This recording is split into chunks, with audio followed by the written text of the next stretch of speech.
બટેટા લેવાની જરૂર નથી, ઓલી કાળી માટી તો હતી એમાં વાવી દીધા હોત નહીં. વેપારી બહુ નારાજ છે બધા. આનો કંઈક રસ્તો કરી દો સમજા. અને આ કરે નગરપાલિકા તો સતત સારું છે, નકર અમારે પછી હવે આંદોલનના માર્ગે જવું જોઈએ. એવું લાગે એટલે નહીં કામ કરતા હોય. ના સાહેબ, જો તો સીલ ન મારી દે ન ફરતા હોય તો તમને તો ખબર હોય ને સાહેબ. તો સીલ ન મારી દે, તમારે ભરવું જોઈએ, કામ ધૂંબા મારી દે. અત્યારે ટેક્સ ભરો છો તો આવી હાલત છે. એ તો હાલત છે તો શું કરી સાહેબ હવે. પણ ખરેખર જે આ પાણીનો પ્રશ્ન છે એ ખાલી હલ થઈ જાય ને તો બહુ બહેતર છે. અને જે આ ભાઈ હમણાં વાત કરી કે આમાં બધા માણસ સજ્જન નથી હોતા, જે મહિનો દિવસ આ બધાની દુકાનો બંધ રહી બરાબર, એમાં પ્રશ્ન કે આમાં બિચારા કોઈ વ્યાજને ડાયરી લઈને વેપાર કરે છે. દુકાનો ભલે કરોડની દુકાન હોય તોય બધાને બેંકની લોન ચાલુ હોય, મહિનો થતા સાહેબ વાર નથી લાગતી. મારા ઘણા મિત્ર એવા છે એમજોડ માથે કે આપણે કહેતા હોય કે મહિનાથી રેકડી બંધ છે, એ કે હમણાં હપ્તો આવી જાય ને રોજનો ટૂંકમાં ડાયરી હોય 15-20 હજાર રૂપિયાની હાઈ 500 તો દેવાનું સાહેબ એને. એમાં ઘણી બધી તકલીફ પડી હતી આમાં. એ પ્રશ્ન આ જે એમજોડ હતો ને એ 20 દિવસ સતત બંધ રહ્યો હતો. આ તો સારું અલ્લાહ પાક ન કરે, કોઈને કાંઈ થયું નથી.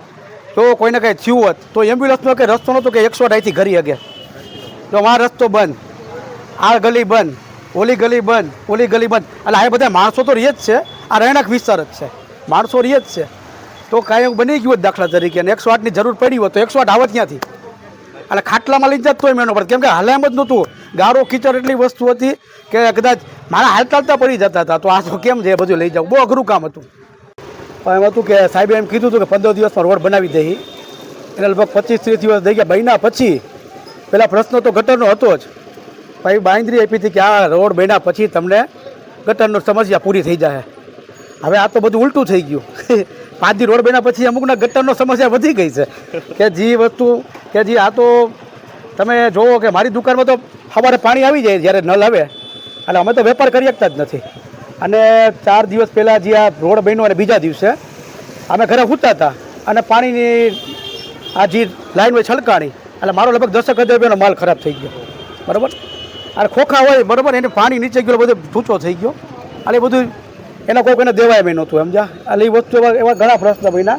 કીધા અહીંના જે અગ્રણી હોય, દાખલા તરીકે જે નગરપાલિકાના સભ્યો વાતચીત કરી, પણ કોઈ વસ્તુ હજી કાંઈ આનું ડિસિઝન નથી. અને મેઇન પ્રશ્ન છે ગટરનો છે કે આ જે ગટર છલકાય છે દિવસમાં 4 ફેરી, એક ફેરી નહીં હાલો સવારે પાણી આવું છલકાઈ ગયું, સવારે છલકાણીથી અત્યારે પાછી છલકાણી, હજી હાંજે છલકાય, પછી પાછી છલકાય. એટલે 4 ફેરી કોઈ વેપાર નથી કરી શકતો સમજા. તમારી માંગ શું છે?